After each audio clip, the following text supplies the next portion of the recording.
So many tech stocks have hit record highs, and it isn't just Amazon, which I talked about in the last video, which hit record highs, but a few other tech stocks have also hit record highs, and the Nasdaq in general is much higher than it was at the start of the year now. I think it's up about 5% or so despite the crisis.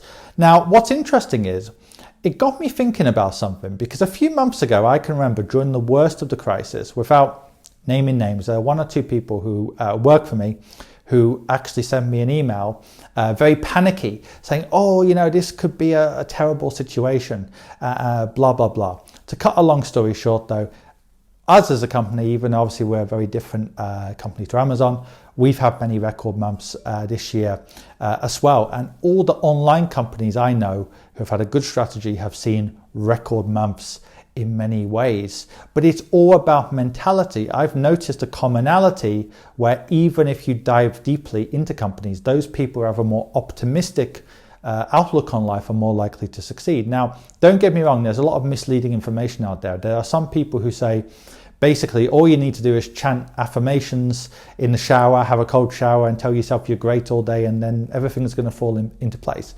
Of course, that's not true. You obviously need to be persistent.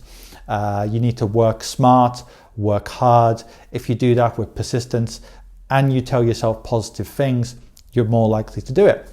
It reminds me of a quote. I think Margaret Thatcher, and also Gandhi, even though they're very different political figures, they had some kind of quote. I can't remember the exact quote, but it went something like this: watch your words because they become your actions, and watch your actions and they become your destiny, or watch your thoughts because they become your destiny.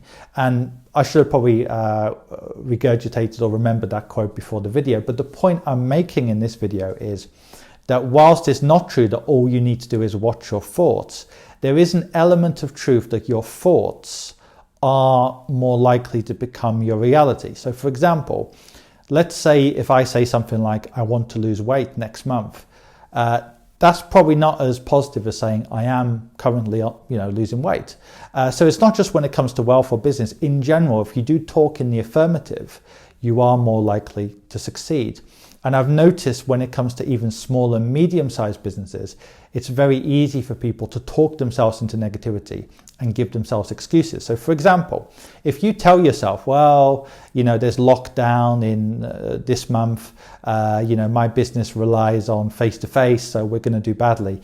You probably are going to do badly. In comparison, if you say, well, it might not be an easy situation, but you know what, we're going to do X and Y, we're going to really take advantage of this, we're going to go online, you're more likely to do well. So it isn't just the big boys, it's the small, the medium-sized businesses, even the upper medium-sized businesses, all businesses and all people. Your thoughts and your actions are very important to your results. I mean, I was listening to Michael Owen, the British retired footballer, and he was making the point that even when he got into some negative mindsets, he would then tell himself, well, hold on, I might have missed that great chance, but only I could have got into that position in the first place.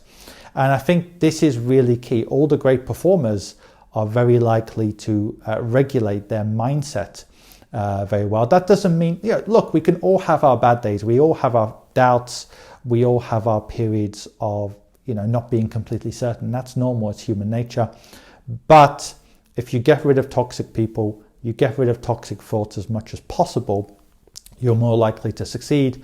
And that is one of the few benefits of working at home and working remotely that few people mention. A lot of people mention the benefits like, I don't know, not being able to go on the train and all the kind of, time benefits or whatever. Those are all true. It's cheaper, it's more efficient to work from home if you can do it well. But beyond that, one thing that's really important is, I think in the office, there's always one or two characters who are a little bit toxic. And if you get into the wrong habits, in with the wrong crowd, that can kind of bring you down, as opposed to if you're with positive and optimistic people as well.